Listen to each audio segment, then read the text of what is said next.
जय हिंद प्यारे साथियों जी, राधे राधे। स्वागत है आपके अपने परिवार बीरू जी के जीएस ऑफिशियल पर। प्यारे साथियों जी, आज की इस वीडियो में हम लोग जो है पॉकेट जीके का जो है भारत का संविधान यानी कि पॉलिटी देखने वाले हैं। और ये जो है पार्ट 3 वीडियो है पॉलिटी का, यानी कि पार्ट 1 पार्ट 2 जो ऑलरेडी अपलोड कर दी गई है, जिसका लिंक आपको वीडियो के डिस्क्रिप्शन में मिल जाएगा। ये सबसे बढ़िया क्या रहता है कि आप इसी चैनल के जो है प्लेलिस्ट पर चल जाइए, सारा आपको पॉकेट जीके का जो वीडियो है पार्ट बाई पार्ट करके सब्जेक्ट वाइज मिल जाएगा, तो आप वहाँ से देख सकते हैं। एंड यही बात करते हैं तो इन सबका जो आपको PDF मिल जाएगा वो टेलीग्राम ग्रुप पर मिलेगा, जिसका लिंक आपको वीडियो के डिस्क्रिप्शन में है, तो आप वहाँ से ज्वाइन करके PDF को डाउनलोड कर सकते हैं। यही बात करते हैं कि अभी तक आप मेरे चैनल पर नए हो तो वीडियो को लाइक करके चैनल को सब्सक्राइब करके बेल आइकन को प्रेस जरूर कीजिए, ताकि जब भी वीडियो अपलोड होती है तो उसका नोटिफिकेशन आपको सबसे पहले मिलता है। और यही बात करते हैं तो ये वीडियो अपने आप में एक बेहतरीन वीडियो होगा, एक मैराथन वीडियो होगा जो अपने आप में बेहतरीन वीडियो होगा, जो सभी एग्जामों के लिए महत्वपूर्ण होगा। तो हमारे साथ अंत तक वीडियो में बने रहिएगा। चलते हम लोग शुरू करते हैं, मज़े से जो है इस टॉपिक को क्या करते हैं समाप्त करते हैं। हम लोग शुरू करेंगे यहाँ पे 13 नंबर टॉपिक है, वो है उपराष्ट्रपति से, यानी कि इससे पीछे जितने भी टॉपिक है ऑलरेडी हम लोग देख चुके हैं पार्ट 2 में, तो आप देख लीजिएगा। पार्ट 3 की अगर 3 की बात करते हैं जिसमें हम लोग उपराष्ट्रपति देखेंगे, इसमें बात करती है अनुच्छेद 63 को लेकर, तो ध्यान से देखिएगा। कहता है कि उपराष्ट्रपति जो है भारत का उपराष्ट्रपति राष्ट्रपति के बाद जो है ये वरीयता क्रम में दूसरे स्थान पर आता है। यानी जो वरीयता क्रम होता है ना, जो पद वाला ऊंचा पद की, उसमें अगर हम बात करते हैं लेकर, तो दूसरे नंबर पर कौन आता है, वो उपराष्ट्रपति आता है। यानी कि राष्ट्रपति के बाद जो है उसके बाद कौन आता है, उपराष्ट्रपति आता है। ठीक है, उसके बाद प्रधानमंत्री आता है। ठीक है, तो ये सब आपको याद रखनी है क्योंकि प्रश्न पूछे जाते हैं, तो आगे देखेंगे, आगे आपको मिलेगा वो। तो बात करते हैं यहीं पे अनुच्छेद को लेकर और विवरण क्या क्या है किसमें, उपराष्ट्रपति में। तो अनुच्छेद 63 क्या कहता है, 63 कहता है कि भारत का एक उपराष्ट्रपति होगा। ठीक है, यही बात करते हैं अनुच्छेद 64 को लेकर। तो उपराष्ट्रपति जो है राज्यसभा का पदेन सभापति होगा और अन्य कोई लाभ का पद धारण नहीं करेगा। इंपॉर्टेंट बनेगा, प्रश्न आपसे पूछेगा कि राज्यसभा का पदेन सभापति होता कौन है, तो ये उपराष्ट्रपति। और इस जो चर्चा की गई है वो आर्टिकल 64 में करती है, तो ये भी आपको याद रखिएगा। यही अनुच्छेद 65 की बात करते हैं तो राष्ट्रपति की मृत्यु, पद त्याग या पद से हटाए जाने या अन्य कारणों से उसके पद से हुई रिक्ति की दशा में उपराष्ट्रपति या राष्ट्रपति के रूप में कार्य करेगा। मतलब मान लेते हैं किसी कारण से जो है बोल सकते हैं कि उसकी मृत्यु हो जाती है, फिर बोल सकते हैं कि अगर राष्ट्रपति, ध्यान से देखिए बोले, राष्ट्रपति की अगर मृत्यु हो जाती है फिर वह पद से हटा दिया जाता है, ठीक है, या पद त्याग दिया जाता है, तो उनके रिक्त के स्थान पर जो है ये जो उपराष्ट्रपति होंगे वो राष्ट्रपति के कार्य के रूप में जो है वहाँ कार्य करेंगे। लेकिन यही अगर मान लेते हैं उपराष्ट्रपति भी मतलब किसी कारणवश से अगर नहीं है तो फिर क्या करेगा, तो कौन जो है राष्ट्रपति के पद पर जाएगा, तो वो सर्वोच्च न्यायालय यानी कि सुप्रीम कोर्ट का मुख्य न्यायाधीश जो है वो राष्ट्रपति के रूप में कार्यरत रहेंगे। तो ये बात 65 जो कर रही है वो ये करती है कि अगर किसी कारण से राष्ट्रपति की मृत्यु हो जाती है, कोई पद त्याग हो जाती है, पद की रिक्तियाँ हो जाती है, तो उस स्थान पर जो है उपराष्ट्रपति क्या करेगा, कार्य करेगा। तो ये आप ध्यान दीजिएगा। आगे ही बात करते हैं 66 को लेकर। तो कहता है उपराष्ट्रपति के निर्वाचन के संबंध में दी गई है। ठीक है, फिर अनुच्छेद 67 उपराष्ट्रपति की पदावधि की बात करती है। ठीक है, तो यह ध्यान दीजिएगा। फिर अनुच्छेद जो 68 है वो कहता है उपराष्ट्रपति की पद की रिक्तियों को भरने के लिए निर्वाचन कराने का समय और आकस्मिक रिक्ति भरने के लिए निर्वाचन व्यक्ति की पदावधि। ठीक है, मतलब कि उपराष्ट्रपति के पद की रिक्ति को जो है भरने के लिए जो निर्वाचन कराए जाएंगे उसकी अगर बात करते लेकर, तो 68 में 68 की एक है कि उपराष्ट्रपति की पदावधि की समाप्ति से हुई रिक्तियों को जो है वो भरने के लिए पदावधि की समाप्ति से पहले ही निर्वाचन पूर्ण कर लिया जाएगा। ठीक है, 68 के 2 में अगर बात करते हैं तो कहता है कि उपराष्ट्रपति की मृत्यु या पद त्याग या बोल सकते हैं अन्य कारणों से हुए पद की रिक्तियों को भरने के लिए जो है यथाशीघ्र निर्वाचन किया जाएगा तथा निर्वाचित जो है व्यक्ति अपने पद का ग्रहण की तारीख जो है से 5 वर्ष पूरी अवधि तक पद जो है धारण करेगा। अनुच्छेद 67 के ये अधीन धारण करता है।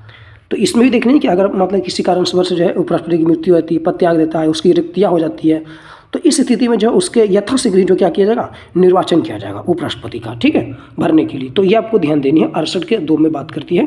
तो इन सभी टॉपिक आपको याद रखनी है। यहीं अगर बात करते हैं इसको निर्वाचन को लेकर, तो उपराष्ट्रपति का निर्वाचन जो है एक निर्वाचक मंडल करता है। उपराष्ट्रपति को निर्वाचन जो है एक निर्वाचक मंडल करता है, जिसमें जो है लोकसभा व राज्यसभा के सभी सदस्य शामिल होते हैं। तो इसमें कौन होता है, लोकसभा और राज्यसभा, इट्स मीन की संसद होता है। ठीक है, तो ये आप ध्यान से देखिएगा। ठीक है, और यही बात करते हैं तो अर्थात उपराष्ट्रपति के निर्वाचन में जो है संसद के दोनों सदनों के निर्वाचित व मनोनीत सदस्य भाग लेते हैं। तो ये दोनों आपको याद रखनी है। और यही बात करते हैं तो कह सकते हैं कि दूसरे शब्दों में कहा जा सकता है कि संसद के सदस्य जो है उपराष्ट्रपति के निर्वाचन में भाग लेते हैं, जो कि जस्ट आपको बताए भी। प्रारंभ में उपराष्ट्रपति का चुनाव जो है संयुक्त अधिवेशन के माध्यम से किया जाता था, परंतु जब 11वां संविधान संशोधन हुआ अधिनियम 1961 के द्वारा, तो संयुक्त अधिवेशन के स्थान पर जो है एक निर्वाचन मंडल की व्यवस्था की गई। और उपराष्ट्रपति के निर्वाचन मंडल में से जो है 20 प्रस्तावक और 20 अनुमोदक व 50,000 रुपये जो है जमानत राशि जो है निर्धारण की गई थी। अच्छा, ये 20 प्रस्तावक और 20 अनुमोदक ये तो उपराष्ट्रपति में है। बताइएगा राष्ट्रपति में कितना है, राष्ट्रपति में कितने जो है प्रस्तावक, कितने जो अनुमोदक की बात करता है, तो आप बताइएगा कमेंट में। एंड रुपया तो सेम दोनों में सेम रहता है, 15,000 रुपये रहती है। एंड यदि कोई उम्मीदवार कुल वैध मतों का मान लेते हैं कि 1/6 से कम प्राप्त करता है तो वह अपनी जमानत राशि खो बैठेगा। मतलब कि जैसे कि मान लेते हैं कि अगर आपके पास 600 वोट है, आप 100 वोट से जीते हैं तब तो ठीक है, लेकिन अगर इससे कम अगर लाते हैं, आप मान लेते हैं 95 लाए हैं 600 में से, तो आपको क्या कर लेगा, जब्त कर लिया जाएगा। 15,000 जो दिए थे वो आपको जब्त कर लिया जाएगा। ठीक है। चुनाव की विधि, उपराष्ट्रपति का चुनाव जो है अप्रत्यक्ष रूप से अनुपातिक प्रतिनिधित्व प्रणाली से एकल संक्रमणीय पद्धति द्वारा गुप्त मतदान द्वारा होता है। ठीक, क्या होता है, गुप्त मतदान द्वारा। वो होता है ना कि प्रत्यक्ष द्वारा होता नहीं, ठीक है, यानी कि अप्रत्यक्ष रूप से ये होता है, तो ये आप याद रखिएगा। राष्ट्रपति का भी वैसे ही होता है। ठीक है। फिर यही बात करते हैं योग्यताएं को लेकर, तो अनुच्छेद 66 के जो है 66 के 3 के अनुसार भारत के उपराष्ट्रपति पद हेतु निम्नलिखित जो है योग्यताएं होनी चाहिए। ठीक है। तो योग्यता कौन कौन सी है, जैसे भारत का वो नागरिक होना चाहिए, न्यूनतम 35 वर्ष की आयु उसको पूर्ण करनी चाहिए, मतलब 35 वर्ष का आयु पूरा होना चाहिए उसका, वह किसी भी लाभ के पद पर कार्यरत ना हो। अनुच्छेद 66 के 4 की बात करते हैं तो वह राज्यसभा का सदस्य निर्वाचित होने की योग्यता रखता भी हो। ठीक है।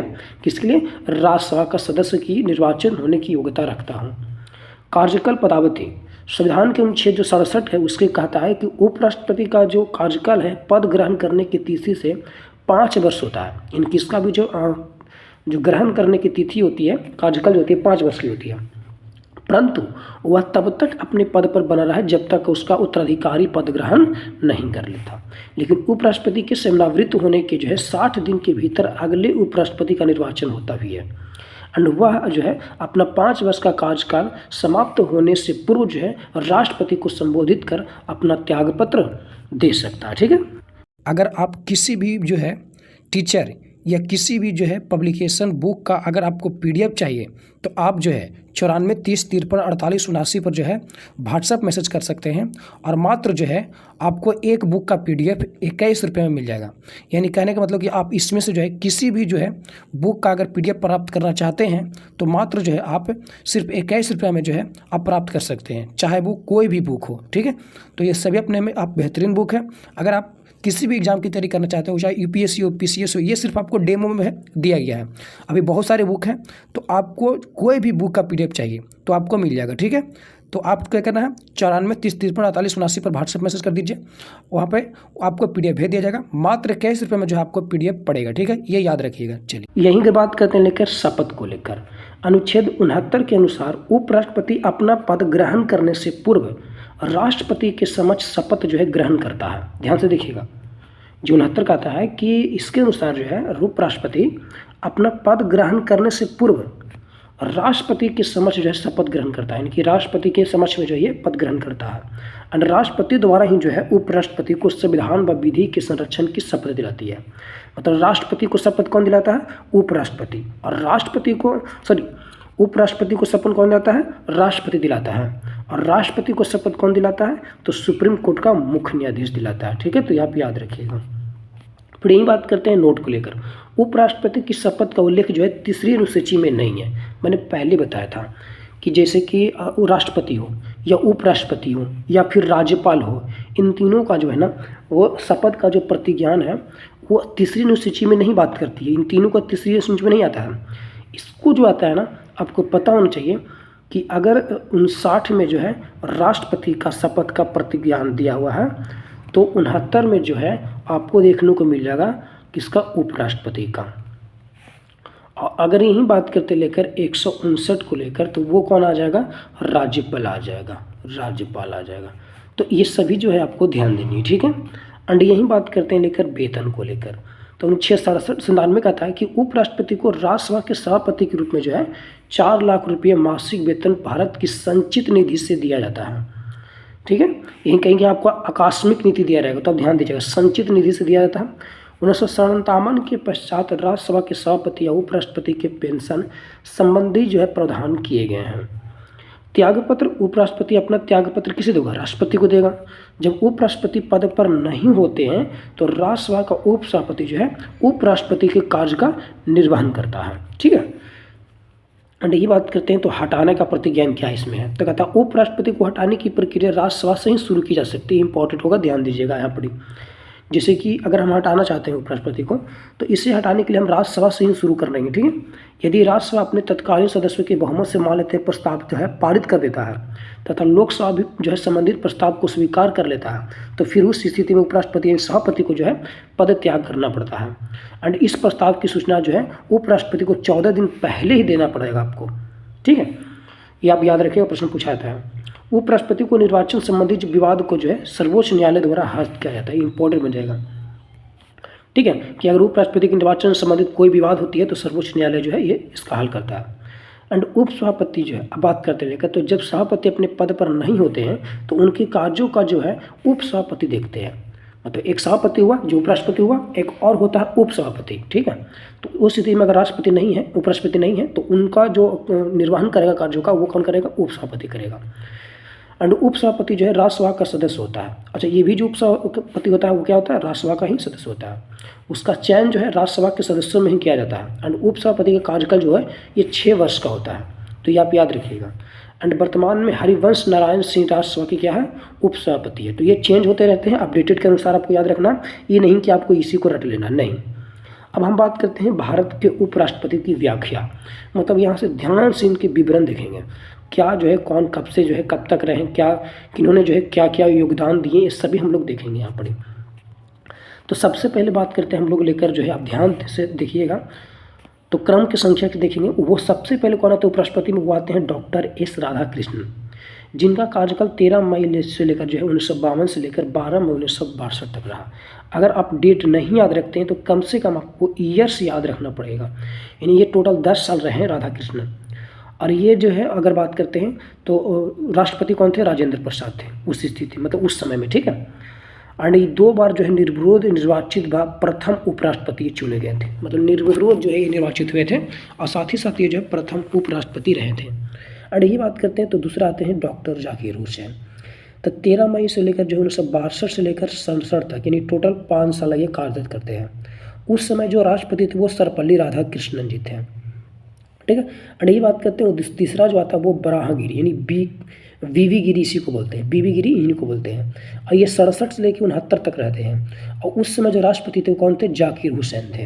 और कार्यकाल पूर्ण होने से पहले ये त्यागपत्र देने वाले थे, मतलब कहने का कि जो बीवी गिरी है इनका कार्यकाल पूर्ण होने से पहले ये त्यागपत्र दे दिए थे, क्योंकि ये 67 में ज्वाइन किए और 69 में ये त्यागपत्र दे दिए, क्योंकि इनको पास रहना चाहिए था ना 72 तक, लेकिन नहीं रह पाए।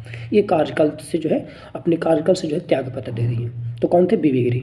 फिर आते हैं गोपाल स्वरूप पाठक, 69 से लेकर जो 74 तक रहते हैं। उस समय जो राष्ट्रपति थे वो कौन थे, बीवी गिरी थे। एंड पहले उपराष्ट्रपति जो राष्ट्रपति नहीं रहे थे, कहने का मतलब ये पहले उपराष्ट्रपति थे जो राष्ट्रपति नहीं रहे थे, ठीक है। बाकी इनमें से बीवी गिरी हो गई, जाकिर हुसैन हो गए, ठीक है।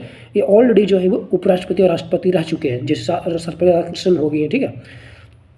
फिर यही बात करते हैं बीडी जत्ती, ये जो है 74 से लेकर जो है एक तरह से 79 तक ये कार्यरत हैं। उस समय जो राष्ट्रपति थे वो फखरुद्दीन अली अहमद थे। मोहम्मद हिदायतुल्लाह इंपॉर्टेंट बनेगा, 79 से लेकर जो है 84 तक रहे थे, ठीक है। और ये नीलम संजीव रेड्डी उस समय क्या थे, राष्ट्रपति थे। यानी कि यही जो है इनका बोल सकते एक तरह से शपथ दिलाए थे। कौन, नीलम संजीव रेड्डी जो है मोहम्मद हिदायतुल्लाह को शपथ दिलाए थे। फिर रामास्वामी वेंकट रमन, ये जो है 84 से लेकर जो है 1987 तक रहे थे। और ज्ञानी जैल सिंह उस समय जो क्या थे, तो ये जो थे ज्ञानी जैल सिंह और उस समय राष्ट्रपति थे। राष्ट्रपति पद की निर्वाचित हुए अभ्यर्थी बनने पर जो है ये त्यागपत्र दिया था, तो ये भी ध्यान देनी है। फिर अगर यही बात करते लेकर डॉक्टर शंकर दयाल शर्मा, ये 1987 लेकर 1992 तक रहे थे, और उस समय जो राष्ट्रपति थे वो आर वेंकट रमन थे। फिर यही बात करते हैं लेकर के आर नारायण, इंपॉर्टेंट बनेगा, 92 से लेकर जो है 97 तक रहे थे, और उस समय राष्ट्रपति शंकर दयाल शर्मा थे। फिर कृष्णकांत की बात करते हैं तो ये 97 से लेकर 2002 तक कार्य करते रहे, और के नारायण जो उस समय राष्ट्रपति थे। एंड पद पर रहते हुए मृत्यु को प्राप्त पहले उपराष्ट्रपति, जिसे अगर बात करते हैं कि पद पर रहते हुए जो है पहले उपराष्ट्रपति कौन थे जिनको मृत्यु हो गया था, तो वो थे कृष्णकांत। कौन? कृष्णकांत, याद रखिएगा, इंपॉर्टेंट बनेगा। अच्छा, पूछे आपसे कि पद पर रहते हुए जो है ऐसा कौन सा राष्ट्रपति थे जिनकी मृत्यु हो गई थी। अब कमेंट में इसका राय जरूर दीजिएगा। फिर अगर नहीं जानते हैं तो जरूर दीजिएगा, जानते हो तो जरूर दीजिएगा, नहीं तो फिर आप पढ़ लीजिएगा। वो कौन थे? डॉक्टर जाकिर हुसैन। एंड ये बात करते हैं लेकर आगे, तो है कृष्णकांत हमने देखा। अच्छा, ये मैंने कृष्णकांत को लिया। फिर है भैरव सिंह शेखावत, 2002 से लेकर 2007 तक रहे थे। APJ अब्दुल कलाम उस समय राष्ट्रपति थे।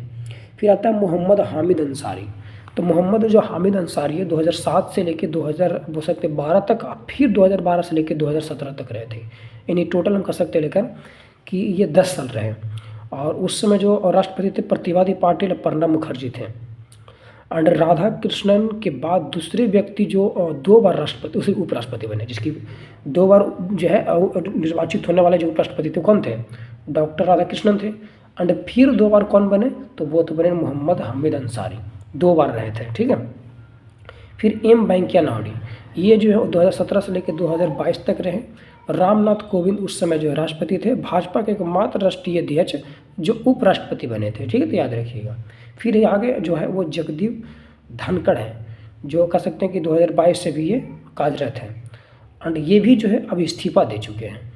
तो अभी अगर बात कर ले कि द्रौपदी मुर्मू उस समय जो है अभी प्रेजेंट में बात राष्ट्रपति हैं। तो ये सभी आपको याद रखनी है। अच्छा, आगे ही बात करते लेकर, तो ध्यान दीजिएगा। कहता है नोट में भारत के प्रथम उपराष्ट्रपति डॉक्टर राधाकृष्णन थे।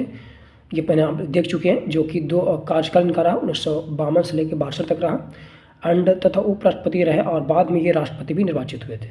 देश के 11वें क्रम के मुख्य न्यायाधीश M हिदायतुल्लाह रहे थे। याद रखिएगा कि ये जो 11वें क्रम के जो मुख्य न्यायाधीश थे वो M हिदायतुल्लाह थे, जो 20 जुलाई 1969 से लेकर 24 अगस्त 1969 तक ये कार्यरत हैं। एंड ये कार्यवाहक राष्ट्रपति रहे थे, इसीलिए तो बोले कि ये इंपॉर्टेंट बनेगा। एंड बाद में जो 1979 से 84 तक ये उपराष्ट्रपति बने भी। उपराष्ट्रपति कृष्णकांत पहले जो है उपराष्ट्रपति थे जिनकी पद पर रहते हुए मृत्यु हो गई थी। मोहम्मद हामिद अंसारी ऐसे दूसरे व्यक्ति थे जो 2 बार कार्यकाल रहे, इनकी 2007 से लेकर 2017 तक रहे, यानी टोटल 10 साल रहे। फिर डॉक्टर राधाकृष्णन एवं हिदायतुल्लाह और शंकर दयाल शर्मा निर्विरोध राष्ट्रपति चुने गए थे, उपराष्ट्रपति चुने गए थे। ठीक है। फिर भारत के भूतपूर्व उपराष्ट्रपति M वेंकैया नायडू द्वारा विधायी निकायों में सुधार हेतु तथा विधायी नियमों के कारागार बनाने के लिए जो है 15 सूत्रीय जो सुझाव दिया गया, जिसमें से विधेयकों के सामाजिक, आर्थिक, प्रशासनिक एवं पर्यावरणीय जो है प्रभाव, संसदीय समितियों के कार्यकाल, विधि, महिला आरक्षण, संसद व विधानसभा की प्रतिवर्ष बैठक निश्चित करने का प्रस्ताव सूत्री शामिल हुए हैं। वर्तमान में उपराष्ट्रपति जगदीप धनखड़ है, जो उपराष्ट्रपति बनने से पहले वह बोल सकते हैं कि पश्चिम बंगाल के राज्यपाल के रूप में रह चुके हैं। एंड ये क्रम इनकी बात करते हैं तो 16वें व्यक्ति हैं व्यक्तित्व के रूप में, लेकिन पद के रूप की अगर बात करते लेकर तो ये 14वें के रूप में। तो ये आपको ध्यान देनी है। तो जैसे मैंने आपको पहले ही बताया था कि ये भी जो है इस्तीफा हो चुके हैं, और यहीं अगर बात करते लेकर कि ये 14वें ना है, तो आप देखिए व्यक्तित्व के रूप में की बात करते तो 17, और पद की अगर बात करते लेकर तो 15वां। अब 15वां कौन बन रहे हैं? तो बीजेपी नेता है ना, बीजेपी नेता नहीं, ये JDU का क्या बोलते हैं इनको, ध्यान में रखिएगा आप लोग कि ये जो बन चुके, इनको अगर हम बात को लेकर करते तो ये बीजेपी नेता थे। कौन थे? बीजेपी के नेता है। ठीक है, बीजेपी के है। तो अगर हम बात करते लेकर तो ये 15वें हो जाएंगे। वो क्या? CP Radhakrishnan, CP Radhakrishnan. ठीक है, तो आप याद रखिएगा, इंपॉर्टेंट बनेगा। तो इन सभी जो है आपको गलती नहीं करनी। ठीक है, CP राधाकृष्णन ये बोल सकते हैं, कृष्णा बोल सकते हैं, कोई दिक्कत नहीं है। ठीक है, तो ये भी प्रेजेंट में कौन है? तो ये प्रेजेंट में जो है उपराष्ट्रपति है 15वें क्रम के। अच्छा, आगे ही बात करते हैं हम लोग, तो देखेंगे वो है प्रधानमंत्री एवं मंत्रिपरिषद। ठीक है, प्रधानमंत्री एवं मंत्रिपरिषद। तो अगर इसकी अगर बात करते चर्चा करते हैं तो ध्यान से देखिएगा। इसमें अब बात की जाती है कि संविधान के अनुच्छेद 74 के 1 में कहा गया है कि उपराष्ट्रपति राष्ट्रपति जो है को उसके कार्यों में सहायता और सलाह देने के लिए एक मंत्री परिषद होगी। यहाँ पे देखिए बहुत बड़ा कन्फ्यूजन होता है और यहाँ से प्रश्न आपको देखिए गलती करते हैं, बहुत गलती करते हैं और ऑलरेडी जो है बिहार दरोगा में प्रश्न पूछा गया है कि यहाँ पे ध्यान से देखिए 74 की 1 की बात करता है, तो इसमें कहता है राष्ट्रपति को उसके कार्यों में सहायता और सलाह देने के लिए एक मंत्री परिषद होगी।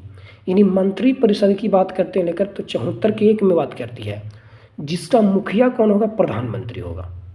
फिर आगे संविधान के अनुच्छेद 75 के जो है इसके अनुसार प्रधानमंत्री की नियुक्ति राष्ट्रपति द्वारा की जाती है और अन्य मंत्रियों की नियुक्ति जो है राष्ट्रपति प्रधानमंत्री की सलाह पर करेगा। यानी कि अगर हम बात करते हैं कि प्रधानमंत्री की जो बात करता है वो अनुच्छेद 75 में, क्योंकि अनुच्छेद 75 के तहत ही है, जो लोकसभा का जो बहुमत प्राप्त दल के नेता जो होते हैं उन्हें राष्ट्रपति क्या करता है? नियुक्त करता है। अच्छा, ऐसे लिखता है कि प्रधानमंत्री की नियुक्ति की जाती है, चयन किया जाता है, निर्वाचित की जाती है, ठीक है, ऐसे आपको दिया रहेगा ऑप्शन में। तो इसकी क्या कहती है? नियुक्ति की जाती है। किसके द्वारा? उपराष्ट्रपति के द्वारा। तो आप याद रखिएगा। तो प्रधानमंत्री की बात करता है तो 75 में, लेकिन मंत्री परिषद की बात करता है तो 74 के 1 में। आप ध्यान दीजिएगा, इंपॉर्टेंट होती है, यहाँ से प्रश्न पूछे जाते हैं। फिर ये बात करते हैं वास्तव में राष्ट्रपति उसी व्यक्ति को प्रधानमंत्री पद पर जो नियुक्त करता है जो लोकसभा में बहुमत प्राप्त दल का नेता है, जो कि ऑलरेडी बता चुके हैं हमको। किंतु यदि लोकसभा में वह जो है किसी भी दल को स्पष्ट बहुमत प्राप्त नहीं होता, मान लेते किसी कारण से जो है लोकसभा में किसी भी दल को स्पष्ट बहुमत दल प्राप्त नहीं हुआ, तो क्या करेगा? तो कोई बात नहीं है, फिर राष्ट्रपति है ही है। फिर क्या करता है कि राष्ट्रपति अपने विवेकानुसार सामान्यतः सबसे बड़े दल या गठबंधन की जो नेता होंगे उनको प्रधानमंत्री नियुक्त कर देगा।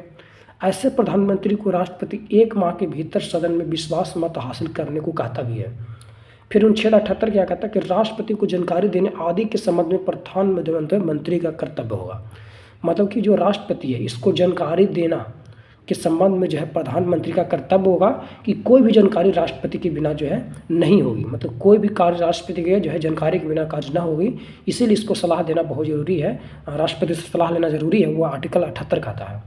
महत्वपूर्ण तथ्य है कि 1979 में राष्ट्रपति नीलम संजीव रेड्डी द्वारा चौधरी चरण सिंह गठबंधन के नेता जो थे स्वविवेक के आधार पर प्रधानमंत्री नियुक्त किया गया था। जैसे हमने बताया आपको, मान लेते हैं कि कोई भी अगर लोकसभा के बहुमत दल के जो है प्राप्त दल के नेता नहीं बन पाता है तो क्या करेगा?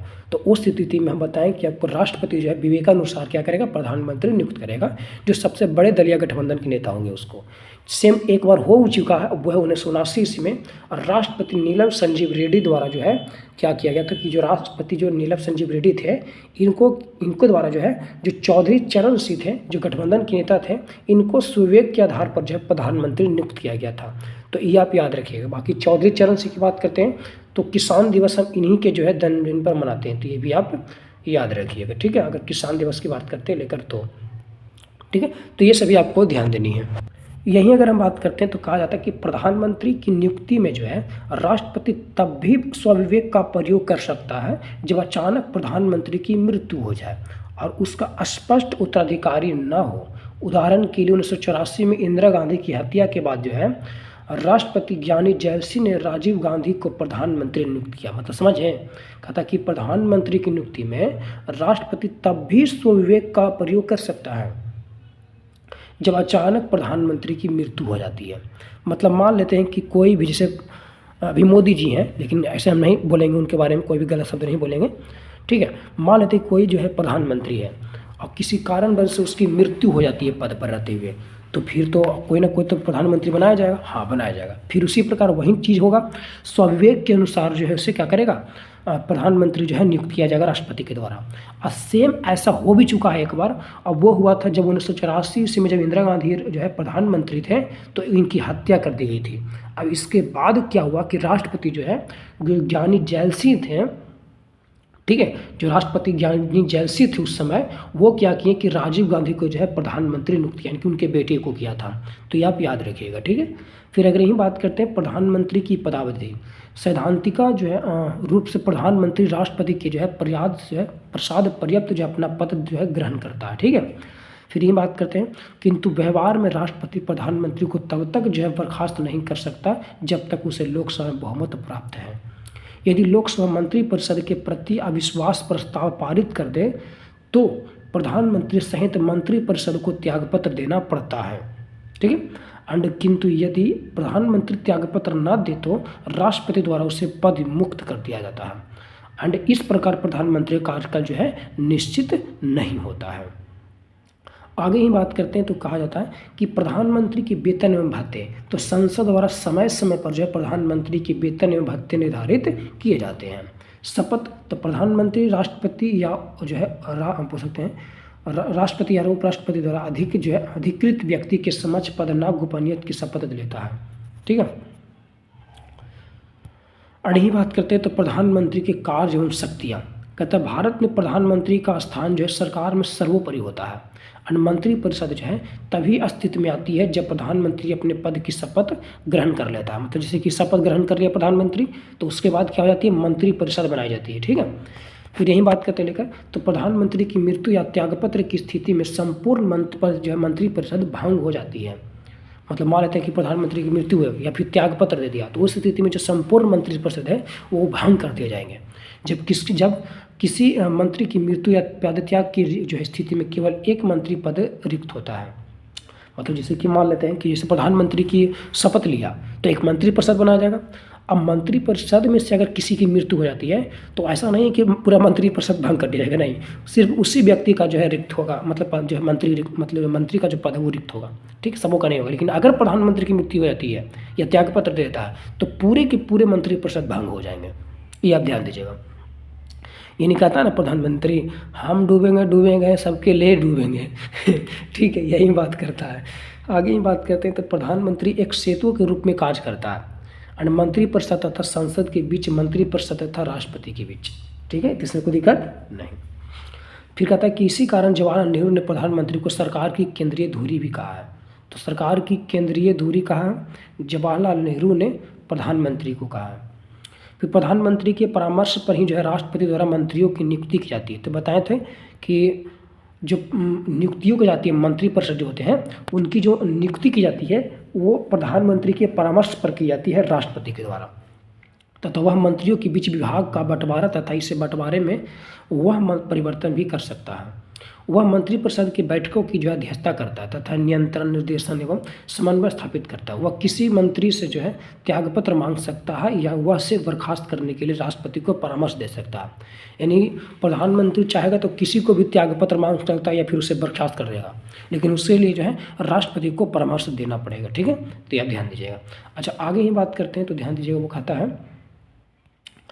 कि संसद के संबंध में जो है शक्तियाँ क्या है। तो कहता है वह लोकसभा का नेता होता है, बिल्कुल सही है, तथा सरकार की नीतियाँ की घोषणा सभा पटल पर करता है। वह लोकसभा को विघटित करने की राष्ट्रपति से जो है सिफारिश कर सकता है और प्रधानमंत्री के परामर्श पर ही जो है राष्ट्रपति संसद सत्र को आहूत या सत्वाहन करता है। तो ये भी ध्यान देनी है।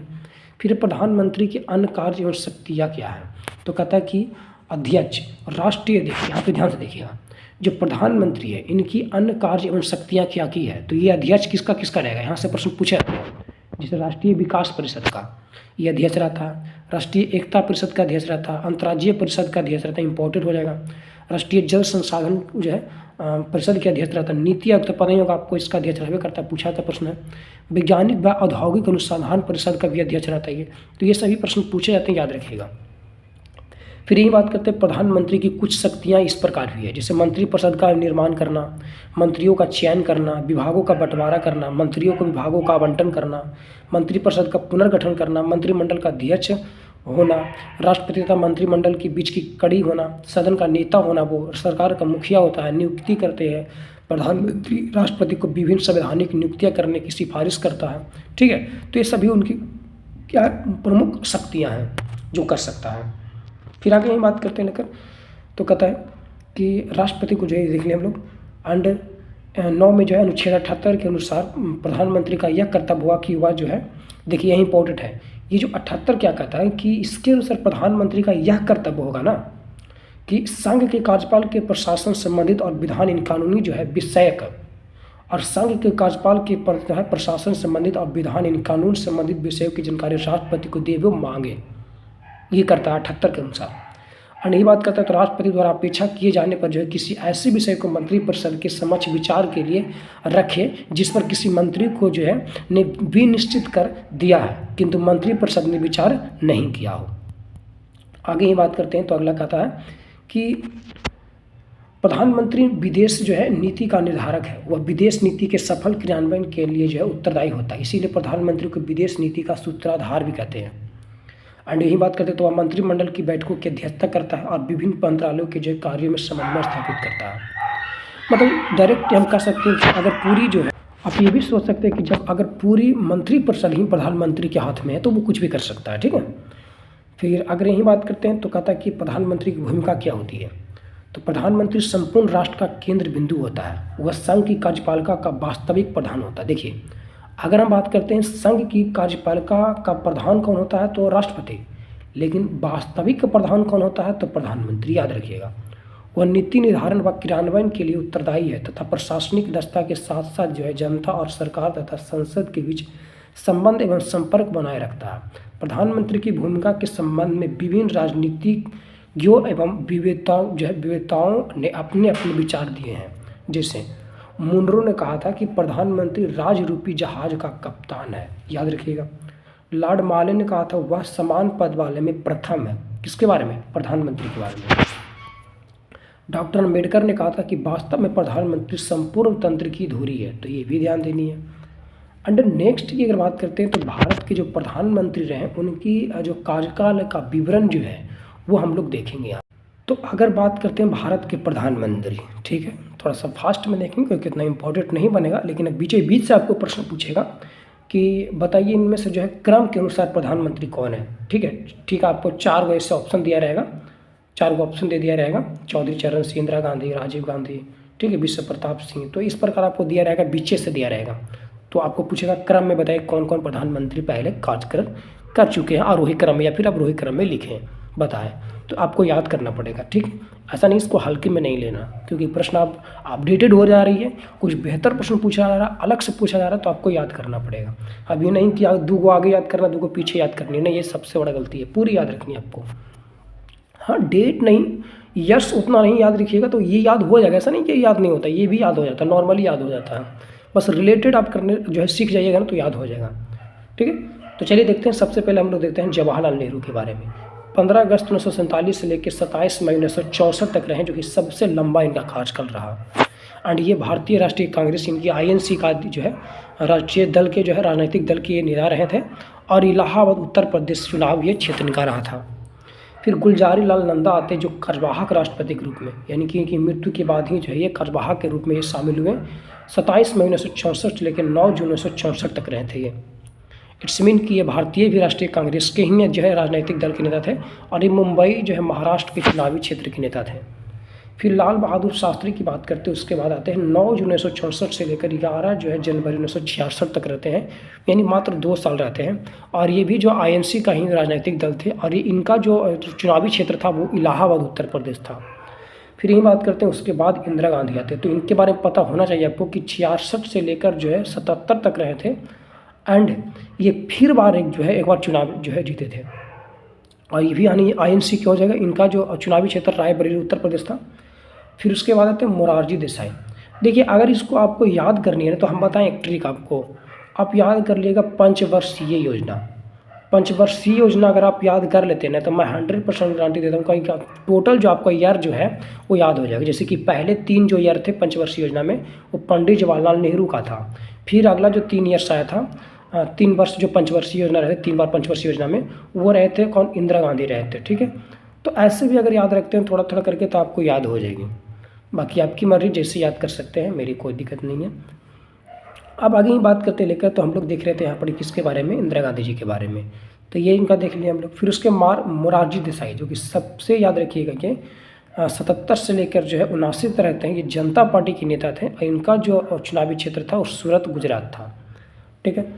अच्छा, मोरारजी देसाई सबसे अधिक बार जो है बजट बोल सकते एक तरह से प्रस्तुत किए थे, तो ये भी आप याद रखिएगा। फिर आते हैं चौधरी चरण सिंह, उसके जो है ये 28 जुलाई 1979 से लेकर 1980 तक रहते हैं, और ये जनता पार्टी के ही थे। बागपत जो उत्तर प्रदेश इनका चुनावी क्षेत्र था। फिर आते हैं इंदिरा गांधी, बताएं ना आपको। फिर इंदिरा गांधी आते हैं 80 से लेकर 84 तक, याद रखिएगा 66 से लेकर 77 तक, और फिर 80 से लेकर 84 तक, ठीक है। अच्छा, जो चौधरी चरण सिंह मात्र 1 साल रहे थे, 79 से 80, और ये जो मोरारजी देसाई थे मात्र 2 साल रहे थे, 77 से 79। तो याद कीजिए जैसे इंदिरा गांधी, इधर भी ऐसे तो ऐसे याद हो जाएगा। इंदिरा गांधी 66 से 77, 77 से 79, 79 से 80, 80 से 84, 84 से 90, 84 से 90 की 89, 89, इतना ही याद हो गया डायरेक्ट ही। तो फिर तो आगे से याद हो जाएगा। तो इतना आपको एक बार में याद नहीं होगा। मैं इतना जानता हूँ कि एक बार में याद नहीं होगा, 2 बार में याद भी नहीं होगा, 3 बार में याद नहीं होगा, 4 बार में भी याद नहीं होगा, 5 बार भी याद में नहीं होगा। तो कहिएगा क्या पढ़ते रहे? हाँ, पढ़ना पड़ेगा जब तक याद ना हो। 4-5 बार में भी याद नहीं होगा, मुझे पक्का है ना, मुझे खुद नहीं होता 4-5 बार में याद। तो फिर आप कौन गली क्या, किसी को नहीं याद होता। तभी तो बोला गया कि प्रैक्टिस इतना इंपॉर्टेंट है, इतना इंपॉर्टेंट है कि आप कितना भी पढ़ लीजिए, जब तक प्रैक्टिस ना कीजिएगा तब तक कोई चांस नहीं है। And revision is the most important. ठीक है, तो आप ध्यान से देखिएगा, एक ही चीज़ को आपको बार बार रिपीट करना पड़ेगा, जानते हुए भी रिपीट करनी पड़ेगी, ताकि आपको दोबारा गलत ना हो पावे। तो ये आप ध्यान दीजिए। एंड ये बात करते हैं तो राजीव गांधी की बात करते हैं तो 84 से लेकर 89 तक रहे थे। एंड ये भी कांग्रेस के थे। और अमेठी उत्तर प्रदेश इनका जो है चुनावी क्षेत्र, तो ये इंपॉर्टेंट नहीं है, ये नहीं पूछेगा, तो मैं लगता है उसको स्किप कर देता हूँ क्योंकि इसमें समय बर्बाद हो रही है। ठीक, फिर आगे ही बात करते लेकर हम लोग विश्वनाथ जो है प्रताप सिंह, 2 दिसंबर 1989 से लेकर 1990 तक रहे थे, जनता दल के नेता थे। फिर आते चंद्रशेखर, 1990 से लेकर 1991 तक रहे थे, स्वतंत्र पार्टी के नेता थे। नरसिम्हा, पीवी नरसिम्हा आपकी बात करते हैं तो 91 से लेकर 1996 तक रहे थे, इनकी टोटल 5 साल, और ये भी कांग्रेस के नेता थे। अच्छा, आगे ही बात करते हैं लेकर तो वो है अटल बिहारी वाजपेयी जी। इंपॉर्टेंट बनेगा, 96 से लेकर जो है मात्र 13 दिन इधर रहे थे, इधर मात्र 13 दिन ये राष्ट्रपति रहे थे, सॉरी प्रधानमंत्री रहे थे। सबसे कम उम्र की अगर बात करते हैं कार्यकाल जो रहा था प्रधानमंत्री के रूप में, वो अटल बिहारी वाजपेयी का रहा था। ठीक है, तो ये बीजेपी के बने थे, नेता बने थे पहली बार, एक तरह से हम कह सकते हैं। और लखनऊ उत्तर प्रदेश इनका थी था। अच्छा, कोई दिक्कत इनमें नहीं होगा। अच्छा, आगे ही बात करते तो ध्यान से देखिएगा, आते हैं HD देवेगौड़ा। HD देवेगौड़ा की अगर बात करते लेकर तो 96 से लेकर 97 तक रहते हैं, जनता दल के नेता थे। इंद्र कुमार गुजराल आते हैं 97 से लेकर 98 तक। अटल बिहारी वाजपेयी फिर आते हैं इसके बाद जो है 98 से लेकर 204 तक रहते हैं, याद रखिएगा, भारतीय जनता पार्टी। फिर आते हैं डॉक्टर मनमोहन सिंह अटल बिहारी वाजपेयी के बाद 2004 से लेकर 2009 तक। ये प्रश्न पूछा गया है तो याद रखिएगा। ठीक है, अटल बिहारी वाजपेयी और डॉक्टर मनमोहन सिंह के बारे में आजकल पूछा गया है ऑलरेडी एग्जाम में, तो याद रखिएगा। डॉक्टर मनमोहन सिंह जो थे भारतीय राष्ट्रीय कांग्रेस के नेता थे, इनकी INC का हो जाएगा। फिर उसके बाद आते हैं नरेंद्र जो है दामोदर दास मोदी, यानी मोदी जी। ठीक है, मोदी जी कब से आते हैं? 26 मई को उन्होंने जो है शपथ लिया था। आप सोच सकते हैं कि 26 मई 2014 को शपथ लिए थे और अभी तीसरी बार लगातार ये कंटिन्यू है। इट्स मीन कि इनका टोटल होने आएगा 15 साल हो जाएगा। अभी अगर बात करते हैं नेता के रूप में कि प्रथम नंबर पर कौन है, सेकेंड नंबर पर सबसे कार्यकाल के रूप में, तो अभी तो पंडित जवाहरलाल नेहरू प्रथम पर हैं, लेकिन सेकेंड पर कौन है? वो है हमारे मोदी जी हैं। ठीक है, यानी कि जो मोदी जी हैं वो इंदिरा गांधी के पीछे करके सेकंड नंबर पर आ गए। इनकी जो इंदिरा गांधी हो गए, जिनका कार्यकाल जो रहा था सबसे ज़्यादा, वो 3rd नंबर पर आ गए। पहला पंडित जवाहरलाल नेहरू, फिर उसके बाद मोदी जी, फिर उसके बाद कौन होगी यहाँ अपनी, एंड कहने के बाद हुआ मेरा, तो वो मोदी जी, इंदिरा गांधी हो गया 3rd नंबर पर। ठीक है, तो आप याद रखिएगा, कोई दिक्कत इनमें से नहीं होनी चाहिए। आगे बात करते हैं यहीं पे लेके प्रधानमंत्री महत्वपूर्ण तथ्य क्या दी गई है। तो कहता प्रथम सबसे लंबे समय तक रहने वाले जवाहरलाल नेहरू, हमने देखा था 45-56 यानी टोटल 17 साल रहे थे, पहले प्रधानमंत्री बन चुके थे। फिर पंडित जवाहरलाल नेहरू जो है भारत की विदेशी नीति में पंचशील सिद्धांत को अपनाया था। ठीक है, आगे बात करते लेकर तो ये जो है प्रधानमंत्री का सबसे जो छोटा कार्यकाल रहा था वो अटल बिहारी वाजपेयी का रहा था, मात्र 13 दिन रहा था। ठीक है, कार्यवाहक प्रधानमंत्री कौन रहे थे? गुलजारी लाल नंदा रहे थे, 2 बार रह चुके थे, 64 और 66 में। फिर एक से अधिक बार जो प्रधानमंत्री पद के जो है धारण किए वो व्यक्ति, ये याद रखिएगा, इंपॉर्टेंट हो जाएगा। ठीक है, यानी एक से अधिक बार ये जो है प्रधानमंत्री के पद जो है पर ये कार्यरत रहे थे, जिसमें से जवाहरलाल नेहरू 4 बार हो चुके थे, और इंदिरा गांधी 3 बार, अटल बिहारी वाजपेयी 3 बार, डॉक्टर मनमोहन सिंह 2 बार, नरेंद्र मोदी जी 3 बार। तो इन सभी का आपको नाम याद रखनी इंपॉर्टेंट हो जाएगा। फिर आगे ही बात करते हैं प्रथम महिला। अगर आप किसी भी जो है टीचर या किसी भी जो है पब्लिकेशन बुक का अगर आपको पीडीएफ चाहिए तो आप जो है 94 30 53 48 79 पर जो है व्हाट्सएप मैसेज कर सकते हैं और मात्र जो है आपको एक बुक का पीडीएफ 21 रुपये में मिल जाएगा। यानी कहने का मतलब कि आप इसमें से जो है किसी भी जो है बुक का अगर पीडीएफ प्राप्त करना चाहते हैं तो मात्र जो है आप सिर्फ 21 रुपये में जो है आप प्राप्त कर सकते हैं, चाहे वो कोई भी बुक हो। ठीक है, तो ये सभी अपने में आप बेहतरीन बुक है। अगर आप किसी भी एग्जाम की तैयारी करना चाहते हो, चाहे यूपीएससी हो, पीसीएस हो, ये सिर्फ आपको डेमो में दिया गया है। अभी बहुत सारे बुक हैं, तो आपको कोई भी बुक का पीडीएफ चाहिए तो आपको मिल जाएगा। ठीक है, तो आपको क्या करना है 94 30 53 48 79 पर व्हाट्सएप मैसेज कर दीजिए, वहाँ पे आपको पीडीएफ भेज दिया जाएगा। मात्र 21 रुपये में जो है आपको पीडीएफ पड़ेगा। ठीक है, ये याद रखिएगा। चलिए, जिसमें इंदिरा गांधी जी थी। नोट, इंदिरा गांधी को 1968 में हरित क्रांति की शुरुआत करने के लिए जो है गेहूँ क्रांति शीर्षक में विशेष डाक टिकट जारी किया गया था, याद रखिएगा। प्रथम गैर कांग्रेसी प्रधानमंत्री श्री मोरारजी देसाई थे, यह भी याद रखिएगा आप लोग। ये लोकसभा में जो है पराजित प्रधानमंत्री कौन थे? इंदिरा गांधी जी थे। ऐसे प्रधानमंत्री जिन्होंने कभी लोकसभा का सामना नहीं किया था, चौधरी चरण सिंह थे, याद रखिएगा, इंपॉर्टेंट हो जाएगा ये। एंड इन्होंने जो है चौधरी चरण सिंह थे लोकसभा में कभी सामना किया ही नहीं। फिर पंडित जवाहरलाल नेहरू, लाल बहादुर शास्त्री और इंदिरा गांधी ऐसे प्रधानमंत्री थे जो पद पर रहते हुए मृत्यु हो गई थी। तो प्रश्न पूछा है कि इनमें से कौन जो है जिनका पद पर रहते हुए जो है मृत्यु नहीं हुई प्रधानमंत्री, ऐसे कौन है जिनके पद पर रहते हुए मृत्यु नहीं हुई थी? तो वो आप याद रखिएगा ऑप्शन के रिगार्डिंग अगर बात करते लेकर, तो जिसमें आपको जो है बात यहाँ पर करते हैं, तो जिसमें किन को जगह पड़ी, देखिए ध्यान से यहाँ पड़ी। मृत्यु हुआ था पंडित जवाहरलाल नेहरू का हुआ था, लाल बहादुर शास्त्री का हुआ था और इंदिरा गांधी का। इन तीन व्यक्तियों का जो है प्रधानमंत्री के पद पर रहते हुए मृत्यु हो गई थी। फिर आता है जवाहरलाल नेहरू भारत के ऐसे प्रधानमंत्री थे जिनके विरुद्ध लोकसभा में अविश्वास प्रस्ताव लाया गया था। इंपॉर्टेंट हो जाएगा। ठीक है, तो ये इंपॉर्टेंट हो जाएगा कि किसके जो है मतलब अगर बात करते हैं कि किसके पद पर रहते हुए जो है प्रधानमंत्री के पद पर रहते हुए जिनके विरुद्ध जो है लोकसभा में अविश्वास प्रस्ताव लाया गया था, तो वो जवाहरलाल नेहरू थे। एंड अविश्वास प्रस्ताव जेबी कृपलानी के द्वारा लाया गया था, ये भी आप याद रखिएगा। लेकिन क्या हुआ, पास नहीं हुआ था, याद रखिएगा। एंड 22 अगस्त 1963 को लोकसभा में बहस के लिए रखा गया था, जो पारित नहीं हुआ था, ये भी इंपॉर्टेंट हो जाएगा, तो आप याद रखिएगा। मोरारजी देसाई त्यागपत्र द्वारा जो है पद छोड़ने वाले पहले प्रधानमंत्री थे। यानी कि इन्होंने जो है अगर बात करते हैं कि पहले व्यक्ति कौन थे, प्रधानमंत्री कौन थे जिन्हें पद पर रहते हुए जो है इस्तीफा दिया था, तो वो कौन थे? मोरारजी देसाई। भारत के 4 प्रधानमंत्री ऐसे हैं जो राज्यसभा के सदस्य होते हुए भी प्रधानमंत्री बने थे। इंपॉर्टेंट हो जाएगा, ये सभी इंपॉर्टेंट हो जाएगा, याद रखिएगा।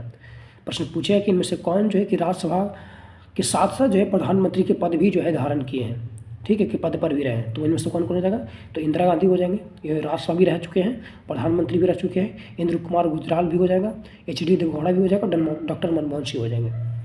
और अटल बिहारी वाजपेयी ऐसे प्रधानमंत्री थे जिनकी सरकार लोकसभा में बहस के दौरान जो है एक मत से गिरी थी। इनकी एक मत से गिर गया था, किसकी लोकसभा में बहस से।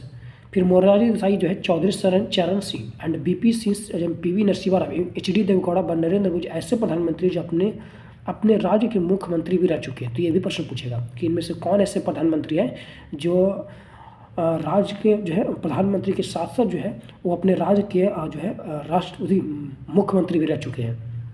तो कौन कौन है? Morarji Desai, Chaudhary Charan Singh, BP Singh, PV Narasimha Rao, HD Deve Gowda और नरेंद्र मोदी जो गुजरात के मुख्यमंत्री रह चुके थे। फिर लाल बहादुर शास्त्री पद पर रहते हुए मृत्यु वाले जो है दूसरे प्रधानमंत्री थे। और भारत पाक युद्ध जो 1965 के समय प्रधानमंत्री ये थे लाल बहादुर शास्त्री। इन्होंने जय जवान जय किसान का नारा दिया था।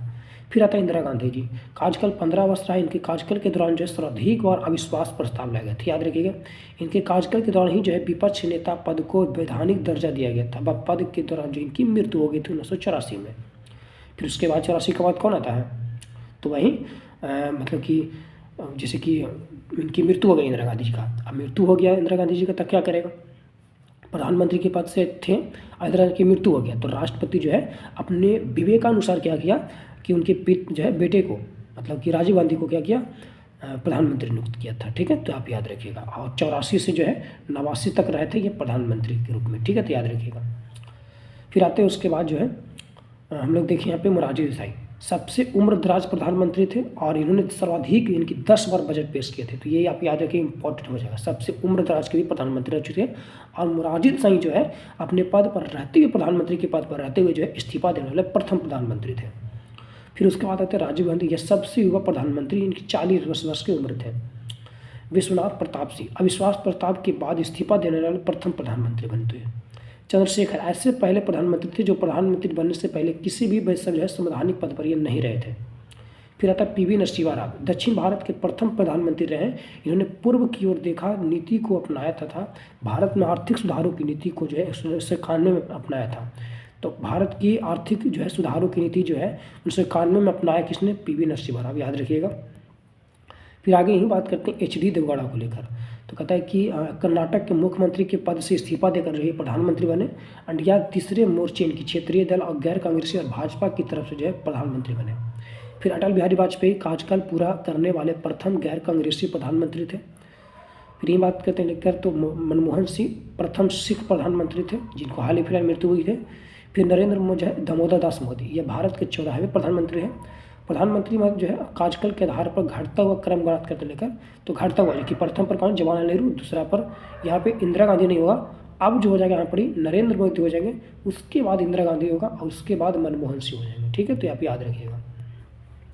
यानी प्रथम पर जवाहरलाल नेहरू, दूसरा पर जो है मोदी जी हो जाएंगे, तीसरा पर जो है इंदिरा गांधी जी हो जाएंगे और चौथा पर जो है डॉक्टर मनमोहन सिंह हो जाएंगे। फिर आगे बात करते हैं उप प्रधानमंत्री। संविधान में उप प्रधानमंत्री के पद का उल्लेख नहीं है। यह प्रधानमंत्री की इच्छा पर ही निर्भर करता है कि वह मंत्रिपरिषद के किसी भी सदस्य को ऊपर जो है प्रधानमंत्री नियुक्त कर सकता है। उप प्रधानमंत्री की नियुक्ति प्रधानमंत्री के द्वारा की जाती है। संविधान के अनुसार उप प्रधानमंत्री को कोई शक्ति प्राप्त नहीं है, उसे कैबिनेट स्तर के मंत्री का दर्जा प्राप्त होता है। 1978 में मोरारजी देसाई ने जो है अपने प्रधानमंत्री कार्यकाल में दो जो है उप प्रधानमंत्री बाबू जगजीवन राम तथा चौधरी चरण सिंह को नियुक्त किया था। हमारे देश के जो है इतिहास में पहली बार दो व्यक्तियों को उप प्रधानमंत्री बनाया गया था। देश में सर्वाधिक 3 उप जो है प्रधानमंत्री गुजरात से संबंधित रहे हैं। भारत के उप प्रधानमंत्री की सूची इस प्रकार है उप प्रधानमंत्री की। ठीक है, जिनमें अगर नाम की अगर बात करते हैं लेकर तो वह भारत के उप प्रधानमंत्री वो प्रथम सरदार वल्लभ भाई पटेल रह चुके थे, गृह मंत्री भी रह चुके थे, उप प्रधानमंत्री प्रथम भी रह चुके थे 47 से लेकर 50 तक। फिर मोरारजी देसाई की बात करते हैं तो 67 से लेकर 69 तक। चौधरी चरण सिंह 79 से 79 से लेकर इनकी 24/1 से लेकर 16/7 तक। जगजीवन राम जो है 79 से लेकर 79 इनकी 24/1 से लेकर 28/7 तक। फिर यशवंत राव चौहान जो है 28/7/79 से लेकर 14/81 तक। चौधरी देवीपाल जो थे वो 89 से लेकर 90 तक। चौधरी देवीपाल सिंह फिर 90 से 91 और लाल कृष्ण अडवाणी जो है 2 से 4 तक। ठीक है, अच्छा आगे बात करते हैं मंत्रिपरिषद। मंत्रिपरिषद क्या है? तो भारत में संसदीय शासन प्रणाली जिसे बेस्ट मिनिस्टर प्रणाली भी कहते हैं। इस आधार पर मंत्रिपरिषद की नियुक्ति की जाती है। मंत्रिपरिषद का मुखिया प्रधानमंत्री होता है, बिल्कुल होता है। संसदीय अवस्था में दोहरी कार्यपालिका पाई जाती है जहां संवैधानिक शक्तियां राष्ट्रपति में जबकि वास्तविक कार्यपालिका शक्तियां प्रधानमंत्री में नहीं होती है। तो ये पहले बता चुके थे कि संवैधानिक शक्तियां राष्ट्रपति में होती है लेकिन वास्तविक कार्यपालिका शक्ति प्रधानमंत्री में होता है। और संयुक्त पद जो है मंत्रिपरिषद में होती है। फिर अनुच्छेद 74 कहता है कि राष्ट्रपति को सहायता और सलाह देने के लिए मंत्रिपरिषद होगा। इनकी मंत्रिपरिषद की बात 74 में, लेकिन मंत्रियों के बारे में अन्य उपबंध जैसे कि अगर बात करते हैं कि प्रधानमंत्री की जो नियुक्ति की जाती है वो आर्टिकल 75 के तहत की जाती है। और जो है मंत्रियों की नियुक्ति 75 के 1 में, अनुच्छेद 75 के 1 में मंत्रिपरिषद में जो है हमें मंत्रियों की संख्या की बात करता है। नोट की अगर हम बात करते हैं तो बोलिए आगे कि मंत्रिपरिषद का जो आकार है वो मंत्रिपरिषद में प्रधानमंत्री सहित मंत्रियों की कुल संख्या लोकसभा की कुल संख्या के 15% से अधिक नहीं होनी चाहिए। Most important. एंड यह प्रावधान जो है वर्ष 2003 के 91वें संविधान संशोधन अधिनियम द्वारा जोड़ा गया था। कहने का मतलब हुआ कि अगर कहता है कि मंत्रिपरिषद में प्रधानमंत्री सहित मंत्रियों की कुल संख्या लोकसभा की कुल संख्या के मतलब लोकसभा की कुल संख्या की अगर बात करते हैं तो आपको पता होना चाहिए कि 500 जैसे कि अभी जो है 543 पर हुआ था। ठीक है, तो लास्ट अगर बात करते हैं तो 545 हो सकता है। मतलब अभी प्रेजेंट के मतलब तो 543 से लेते हैं, 543 से लेते हैं, ज़्यादा नहीं लेते हैं। तो इतना में अगर बात करते हैं सीटों में से लेकर जो है वो मतलब कि मंत्रिपरिषद में प्रधानमंत्री सहित मंत्रियों की कुल संख्या। अब हमको इतना पर सीट लड़ा गया था, इतना पर सीट लड़ा गया था। अब ये कहा गया था कि मंत्रिपरिषद में प्रधानमंत्री सहित मंत्रियों की कुल संख्या जो लोकसभा की कुल संख्या। अब लोकसभा की कुल संख्या मतलब मान लेते हैं 543 था, तो इसकी कुल संख्या मान लेते हैं हुआ था इतना पर चुनाव हुआ था ना, तो इसकी मतलब कि 15% से 15%। अब निकाल लीजिए 15% कितना होगा, 15×4 = 60। इट्स मीन की करीबन 60 इन 55 से 60 के बीच होगा। 55 से 60 के बीच मंत्रियों की संख्या से ज़्यादा नहीं होनी चाहिए कि 15% से ज़्यादा नहीं होनी चाहिए। और यह प्रावधान दिया गया था 51वां संविधान संशोधन 2003 के द्वारा। अनुच्छेद 75 के 1 में बी में राजनीतिक दल बदल के दूसरी व्यक्तियों को मंत्री नहीं बनाया जाएगा। अनुच्छेद 75 के 2 के अनुसार मंत्रिपरिषद के सदस्य व्यक्तिगत रूप से राष्ट्रपति के प्रसाद जो है पर्याप्त कार्यरत रहेंगे। 75 के 3 के अनुसार मंत्रिपरिषद सामूहिक रूप से निम्न सदन लोकसभा के प्रति उत्तरदायी होता है। तो याद रखिएगा, प्रश्न पूछा था कि मंत्रिपरिषद सामूहिक रूप से किसके जो है उत्तरदायी होते हैं, तो वो लोकसभा के प्रति उत्तरदायी होते हैं। आइए बात करती है 75 के 3 में। अनुच्छेद 75 के 4 के अनुसार राष्ट्रपति प्रत्येक मंत्री को संविधान की तीसरी अनुसूची के अनुसार जो है पद व गोपनीयता की शपथ दिलवाएगा। ठीक है। फिर 75 के अगर बात करते हैं 5 लेकर, तो कहता है कि अनुसार इस मंत्रियों की योग्यता का उल्लेख किया गया है। कोई व्यक्ति किसी भी सदन का सदस्य नहीं है तो उसे 6 माह तक मंत्री पद जो है बनाया जा सकता है। अनुच्छेद 75 के 6 के अनुसार जो है मंत्रियों के वेतन भत्ते संसद द्वारा निर्धारित किए जाते हैं। तो पूछेगा कि मंत्रियों के जो वेतन जो भत्ते हैं वो संसद द्वारा निर्धारित किए जाते हैं 75 के 6 के तहत। फिर है कि सभी मंत्रियों, राज्य मंत्रियों और उप मंत्रियों को निःशुल्क निवास स्थान अन्य जो है सुविधाएं प्राप्त होती है। अनुच्छेद 77 भारत सरकार के कार्य संचालन की बात करते हैं 77 में। अनुच्छेद 77 के 1 भारत सरकार की समस्त कार्यपालिका की जो है कार्यवाही राष्ट्रपति के नाम से जो है की हुई जाएगी। फिर 77 के 2 राष्ट्रपति के नाम से किए गए और निष्पादित आदेशों और अन्य लिखितों को जो ऐसे रीति से अधिक प्रमाणित किया जाएगा और राष्ट्रपति द्वारा बनाए जाने वाले नियमों में निर्दिष्ट किए जाएं और इस प्रकार अधि जो है प्रमाणित आदेश या लिखित विधि मान्यता इस आधार पर प्रसंगत नहीं किया जाएगी कि वह राष्ट्रपति द्वारा किया गया या निष्पादित आदेश या लिखित नहीं है। मतलब कोई भी अगर बात करते सरकार की जो समस्त कार्यपालिका होगी या कार्यवाही जो है वो राष्ट्रपति के नाम से ही होगी। फिर अगर हम बात करते लेकर तथा 77 के 3 में कि राष्ट्रपति भारत सरकार का कार्य अधिक सुविधा जो है पूर्वक किए जाने के लिए जो है और मंत्रियों की उक्त राज्य है कार्य के आवंटन के लिए नियम बनाएगा। 78 में राष्ट्रपति को जानकारी देने के आदि के संबंध में प्रधानमंत्री का कर्तव्य होगा। इंपॉर्टेंट है कि कोई भी अगर राष्ट्रपति को जानकारी देनी है ये प्रधानमंत्री का उसका कर्तव्य होगा। फिर है अनुच्छेद 78 के 1 में संघ के कार्य जो है कलाप के प्रशासन संबंधित और विधान जो है विषयक प्रस्तावनाओं संबंधी जो है मंत्रिपरिषद के सभी विनिश्चित जो है राष्ट्रपति की संसूचित करें।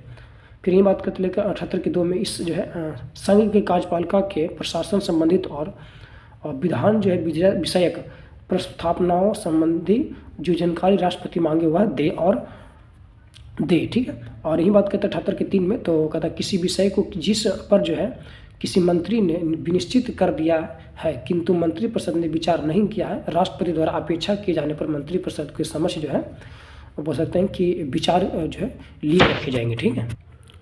यही बात करते हैं आगे, ध्यान दीजिएगा आप लोग मंत्रियों के प्रकार।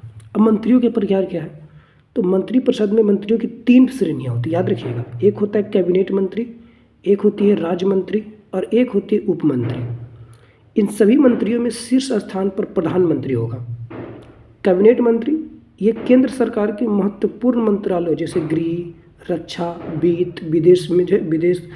वित्त हो गया, विदेश मामलों आदि के प्रमुख होते हैं। कैबिनेट केंद्र सरकार के महत्वपूर्ण मामलों में नीति निर्धारण निकाय है। यानी कहने का मतलब हुआ कि जैसे गृह मंत्री हो गए, रक्षा मंत्री हो गए, वित्त मंत्री हो गए, विदेश मतलब मामले की मैं अगर बात करते हैं विदेश मंत्री हो गए, ये सभी जो आएंगे ना वो कैबिनेट मंत्री में आएंगे। ठीक है। जैसे विदेश मंत्री जो एस जयशंकर हो गए, गृह मंत्री अमित शाह हो गए चाचा, ठीक है, रक्षा मंत्री हो गए राजनाथ सिंह हो गए, ठीक है, वित्त मंत्री हो गए निर्मला सीतारमण हो गए, ठीक है, देवी हो गए कुछ ही बोलिए, तो ये सभी हो गए। एंड ये सभी जो है कैबिनेट मंत्री के सरकार जो अंतर्गत आएंगे। फिर आता है राज्य मंत्री। इन्हें या तो मंत्रालय विभागों का स्वतंत्र जो है प्रभार दिया जा सकता है या फिर कैबिनेट मंत्री से संबंधित किया जा सकता है। जब इन्हें किसी मंत्रालय या विभाग को स्वतंत्र प्रभार दिया जाता है तो इन्हें राज्य मंत्री स्वतंत्र प्रभाव कहा जाता है। उपमंत्री ये कैबिनेट मंत्रियों या राज्य मंत्रियों से संबंधित होते हैं तथा उनके जो है प्रशासनिक, राजनीतिक और संसदीय कर्तव्य में उनकी क्या करते हैं, सहायता करते हैं। अब यही बात करते हैं तो संसदीय सचिव ऐसे मंत्री जो केवल संसदीय कार्यों को देखते हैं, इन्हें औपचारिक मंत्री का दर्जा प्राप्त होता है। देश में संसदीय सचिवों की नियुक्ति प्रधानमंत्री द्वारा व शपथ भी प्रधानमंत्री द्वारा ही दिलाई जाती है और राज्यों में संसदीय सचिवों की नियुक्ति जो है मुख्यमंत्री द्वारा व शपथ भी मुख्यमंत्री ही दिलाई जाती है। मंत्रिमंडल सचिवालय तो भारत सरकार के नियम 1961 के अंतर्गत प्रत्यक्ष तौर पर जो है मंत्रिमंडल सचिवालय प्रधानमंत्री के अधीन कार्य करता है। याद रखिएगा इसके प्रशासनिक प्रमुख जो है कैबिनेट सचिव होता है। कैबिनेट सचिव सिविल सर्विसेज बोर्ड का पदेन जो है अध्यक्ष होता है। एंड मंत्रिमंडल सचिवालय मंत्रिमंडल बैठकों के लिए कार्यसूची तैयार करता है और वह मंत्रिमंडल समितियों के लिए सचिवालय सहायता भी प्रदान करता है और यह विभिन्न मंत्रालयों के बीच जो है समन्वय स्थापित करता है। कोई दिक्कत इसमें नहीं होनी चाहिए। अच्छा, तो आगे जो इम्पोर्टेंट है हम लोग देखेंगे संसद। संसद मतलब पार्लियामेंट, पार्लियामेंट मतलब लोकसभा राज्यसभा। अच्छा, यहाँ भी थोड़े आगे देखिए, ध्यान से पहले देखते हैं। तो सबसे पहले बात करते हैं संसद के लेकर, जिसकी चर्चा 79 में है और ये संसद गठन का प्रावधान है। फिर 80 है और राज्यसभा की संरचना। फिर 81 में अनुच्छेद है लोकसभा की संरचना। अब इसको याद कैसे रखना, तो एक आता है ट्रिक सरल। 7 से संसद मतलब 79, फिर राज्य से जो है हमारा हो जाएगा, क्या हो जाएगा, राज्यसभा हो जाएगा इनकी 80 और लास्ट से लोकसभा हो जाएगा इनकी 81। ऐसे याद रखिएगा, इंपॉर्टेंट बनेगी, इसमें कोई दिक्कत नहीं होनी चाहिए। अच्छा, अब आगे बात करते हैं लेकर यहीं पे 82 में। तो प्रत्येक जनगणना के पश्चात पुनः समायोजन। 83 में संसद के सदनों की अवधि याद रखिएगा। 84 में संसद की सदस्यता के लिए हड़ताल। 85 इंपॉर्टेंट बनेगा, संसद के सत्र सत्वाहन और विघटन। बहुत इंपॉर्टेंट याद रखिएगा, प्रश्न पूछा गया कि संसद के सत्र सत्वाहन और विघटन का बात करते क्या था, आर्टिकल 85 में। 86 में संसदों को जो है हो सकता है सदनों में अभिभाषण का और उनके संदेश भेजने का राष्ट्रपति का अधिकार होगा। फिर यही बात करते हैं 87 को लेकर, तो संसद का विशेष अभिभाषण, ये भी इंपॉर्टेंट है, प्रश्न पूछे गए हैं आने की एग्जाम में, तो याद रखिएगा आपको, ठीक है। फिर आगे ही बात करते लेकर, तो हम लोग बात करें 88 में सदनों के बारे में मंत्री और महानवादी के अधिकार। 89 राज्यसभा का सभापति और उपसभापति, इंपॉर्टेंट हो जाएगा ये। 90 में जो है उपसभापति का पद रिक्त होना, पद त्याग और पद से हटाया जाना। 91 में सभापति के पद के कर्तव्य का पालन करने या सभापति के रूप में कार्य करने की उपसभापति या अन्य व्यक्तियों की शक्तियाँ। अब कहेगा कि इसे हम देखते चले जाएंगे तो याद हो जाएगा, नहीं याद होगा, कैसे याद होगा, हम एक और पढ़ा देंगे याद हो जाएगा, एक बार वीडियो देख लीजिए याद होगा, नहीं दोबारा देखना पड़ेगा, 3 बार देखना पड़ेगा। हाँ देखना पड़ेगा, क्यों नहीं देखिएगा, रिविजन करना है, प्रैक्टिस करना है। कोई हलवा है खाया हो गया, पेट भर गया, नहीं होता है अपनी यहाँ खाना आप पीने वाला, पेट भरने वाला नहीं काम है। यहाँ पे है कि अगर एक और पढ़ें तो फिर भी भुलाएंगे आप, उसको दोहराना पड़ेगा, देखना पड़ेगा, ये होती है। बस रिवीजन कीजिए, समय है आपके पास, समय बिल्कुल है, आप सही उपयोग कीजिए खाली बस, ठीक है। फिर आगे 92 की बात करते हैं, तो जब सभापति या उपसभापति को पद से हटाने का कोई संकल्प विचाराधीन है तब उसका पीठासीन न होना। 93 की बात करते हैं, तो लोकसभा का अध्यक्ष और उपाध्यक्ष, इंपॉर्टेंट हो जाएगा, इसको याद रखिएगा।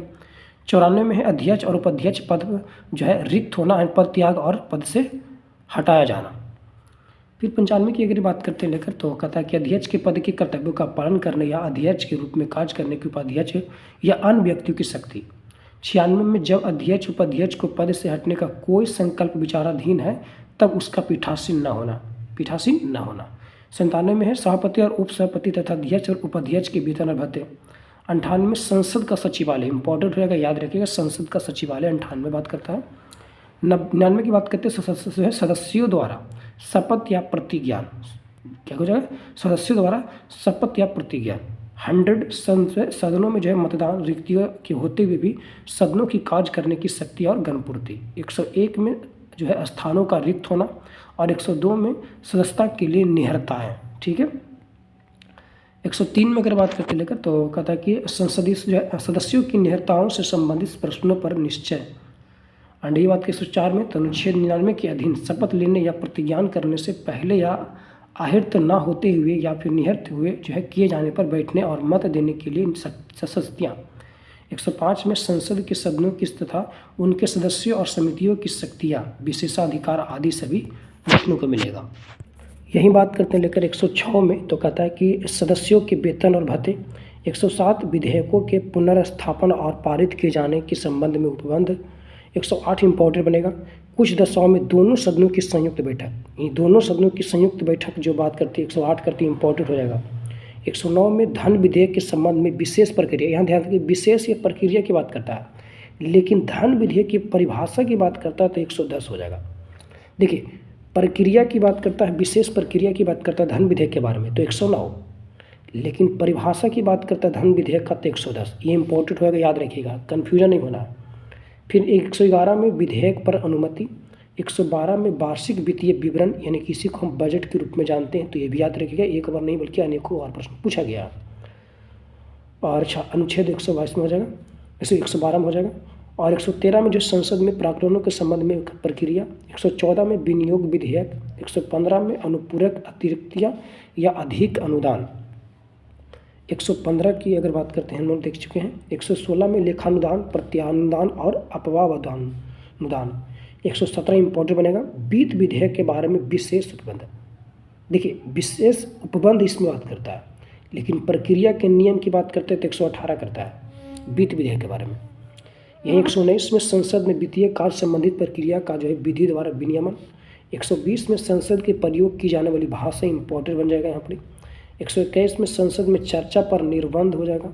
और 122 में न्यायालयों द्वारा संसद की कार्यवाहियों की जांच न किए जाना। ठीक है, आगे है नया संसद भवन के बारे में देख लेते हैं। तो कहता है कि पुराने संसद भवन का नाम जो था वो संविधान रखा गया था, वह नए संसद भवन को है संसद कहा जाता है। ध्यान से देखिए, पुराने संसद भवन का नाम संविधान रखा गया था, वह नए संसद भवन को संसद कहा जाता है, संविधान संसद। ठीक है, पुराने संसद भवन का वास्तुकारक एडविन लुटियंस था, वह हार्वर्ड वेकर थे, जिनका निर्माण 1991 में शुरू हुआ तथा उद्घाटन वर्ष 1927 में हुआ था। अच्छा, ये जो नए संसद भवन को संसद कहा जाता है, नहीं, नए संसद भवन को संविधान भवन, तो ये तो यहाँ पे हो जाएगा, यहाँ पे उल्टा कर दिया। ठीक है, तो यहाँ पे याद रख लीजिएगा इसको। बाकी जिसका निर्माण 1921 में शुरू किया था पुराने संसद भवन का, और तथा उद्घाटन जो 1960 में हुआ था। नींव रखा गया था अगर बात करते लेकर नए संसद भवन का, तो 10 दिसंबर 2020 को प्रधानमंत्री नरेंद्र मोदी के द्वारा उद्घाटन किया गया था। 28 मई 2023 ईस्वी को प्रधानमंत्री नरेंद्र मोदी के द्वारा उद्घाटन पर जो क्या किया गया था, 75 रुपये का स्मारक सिक्का जारी किया गया था। ठीक है, तो याद रखिएगा। योजना इनका कौन थे, सेंट्रल विस्टा पुनर्विकास परियोजना थे। डिजाइनकार वास्तुकारों का थे डॉक्टर विमल पटेल थे, ये प्रश्न पूछे भी गए हैं। नया संसद भवन आत्मनिर्भर भारत का प्रतीक है। डिजाइन HCP था, यानी कि डिजाइन जो था planning and management private limited ने किया था। ये बात करते लेकर तो अगला है निर्माणकर्ता टाटा प्रोजेक्ट्स थे लिमिटेड। नंदी और सेनुगोल जो था वो पुष्प अर्पित व दीप प्रज्वलित कर उद्घाटन किया गया था। फिर सेनुगोल को लोकसभा अध्यक्ष की कुर्सी के पास स्थापित किया गया एंड 75 रुपये का स्मारक सिक्का और डाक टिकट भी जारी किया गया था। महत्वपूर्ण तथ्य, त्रिभुजाकार 4 मंजिला संसद भवन का क्षेत्रफल जो है 64,64,000 वर्ग मीटर में है। और यही बात करते लेकर तो लोकसभा जो है भवन में 888 सदस्यों का जो है बैठने की सदस्य मतलब की सीटें हैं। राज्यसभा के लिए 384 सदस्यों की बैठने की व्यवस्था की गई है। इनकी टोटल अगर बात करते लेकर तो 1272 सीटें को है। ठीक है, 1272 सीटें।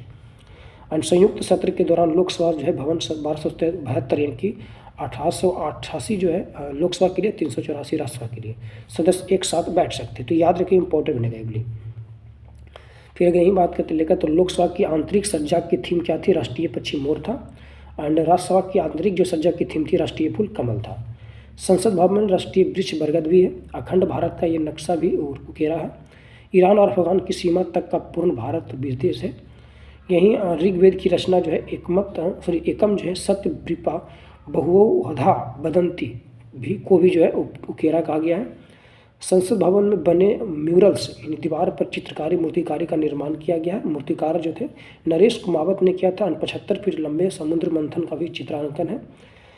वही बात करते हैं तो सेगोल तमिलनाडु से संबंधित था। चोल साम्राज्य में सत्ता हस्तांतरण के समय नए शासक को दिया जाता था। सत्ता जो है हस्तांतरण के पवित्र प्रतीक के रूप में जाना जाता है। सेंगोल तमिल शब्द इनकी साम्य से बना है, जिसका अर्थ होता है न्याय धर्म। और यहीं अगर बात करते हैं नेक्स्ट आगे को लेकर, तो कहता है कि 5 फीट ऊंचे सेनेगोल के शीर्ष पर नंदी बैल बना हुआ था एंड बना हुआ भी है। तमिलनाडु की धार्मिक संस्था तिरुवनंतपुरम अथिनम को जो है सेनेगोल की जिम्मेदारी आज़ादी के समय श्री राजगोपालाचार्य को दी गई थी। सेनेगोल की पूर्वी जो है मद्रास के ज्वेलर बंगारू चिट्ठी ने बनाया था। राज्यसभा जो है वो संसद का उच्च सदन होता है। याद रखिएगा आप इसे, राज्यसभा जो होता है वो राज्यसभा को संसद का उच्च सदन होता है, जबकि जो लोकसभा वो कहता है संसद का निम्न सदन होता है। लेकिन जो राज्यसभा है वो अस्थायी सदन है, ठीक है, जबकि लोकसभा अस्थायी सदन है। जबकि सबसे लोकप्रिय सदन लोकसभा भी है, तो याद रखिएगा। राज्यसभा जो है राज्यों व संघ राज्य क्षेत्र को जो प्रतिनिधित्व करता है। राज्यों में सीटों का निर्धारण जनसंख्या के आधार पर किया जाता है। राज्यसभा में विभिन्न जो है राज्यों का बात करते लेकर तो असमान प्रतिनिधित्व पाया जाता है। राज्यसभा में राज्यों और संघ राज्यों के क्षेत्र के प्रतिनिधियों द्वारा भरे जाने वाले संस्थानों आवंटन चौथी अनुसूची में दी गई है। अनुच्छेद 79 में संसद 3 अंगों में से मिलकर बनती है। देखिए, अंग की बात करते हैं, संसद का तो 3 है, लोकसभा, राज्यसभा और राष्ट्रपति इक्वल टू संसद। लेकिन अगर बात करते हैं प्रकार को लेकर तो 2 हो जाएगा। अब वो हो जाएगा राज्यसभा और लोकसभा। अंग की बात करता तो 3 हो जाएगा, ठीक है। यही अगर बात करते लेकर तो अनुच्छेद 80 में राज्यसभा की संरचना देखने हम लोग, 81 में लोकसभा की संरचना देखें हम लोग। नोट करता संसद के सत्र को राष्ट्रपति ही बुलाता है, तो याद रखें संसद के सत्र को कौन बुलाता है? राष्ट्रपति बुलाता है। आगे बात करते हैं हम लोग लेकर राज्यसभा को लेकर, ठीक है। तो राज्यसभा जो है हम लोग जो देखेंगे ये अगले वीडियो में देखेंगे कि अगले पार्ट में देखेंगे। तो अभी के लिए हम लोग इतना ही रखते हैं। बाकी आपको वीडियो कैसा लगा कमेंट में इसका राय जरूर दीजिएगा, ठीक है। वीडियो कैसे लगी जाए, और अभी तक हमारे साथ नहीं जुड़े हैं तो चैनल को सब्सक्राइब करके बेल आइकन को प्रेस कर लीजिए, ताकि जब भी वीडियो अपलोड होती है तो उसका नोटिफिकेशन आपको सबसे पहले मिलेगा। इसका PDF आपको टेलीग्राम ग्रुप में मिलेगा, जिसका लिंक आपको वीडियो के डिस्क्रिप्शन में है, तो वहाँ से ज्वाइन करके जो है PDF को डाउनलोड कर सकते हैं, ठीक है। तो मिलेंगे फिर नए वीडियो के साथ, तब तक के लिए जय हिंद। अगर आप किसी भी जो है टीचर या किसी भी जो है पब्लिकेशन बुक का अगर आपको PDF चाहिए तो आप जो है 94 30 53 48 79 पर जो है व्हाट्सएप मैसेज कर सकते हैं, और मात्र जो है आपको एक बुक का PDF 21 रुपये में मिल जाएगा। यानी कहने का मतलब कि आप इसमें से जो है किसी भी जो है बुक का अगर PDF प्राप्त करना चाहते हैं तो मात्र जो है आप सिर्फ 21 रुपये में जो है आप प्राप्त कर सकते हैं, चाहे वो कोई भी बुक हो, ठीक है। तो ये सभी अपने में आप बेहतरीन बुक है। अगर आप किसी भी एग्जाम की तैयारी करना चाहते हो, चाहे UPSC हो PCS हो, ये सिर्फ आपको डेमो में है दिया गया है। अभी बहुत सारे बुक हैं, तो आपको कोई भी बुक का PDF चाहिए तो आपको मिल जाएगा, ठीक है। तो आपको क्या करना है 94 30 53 48 79 पर व्हाट्सएप मैसेज कर दीजिए, वहाँ पे आपको PDF भेज दिया जाएगा। मात्र 21 रुपये में जो है आपको PDF पड़ेगा, ठीक है। ये याद रखिएगा। चलिए।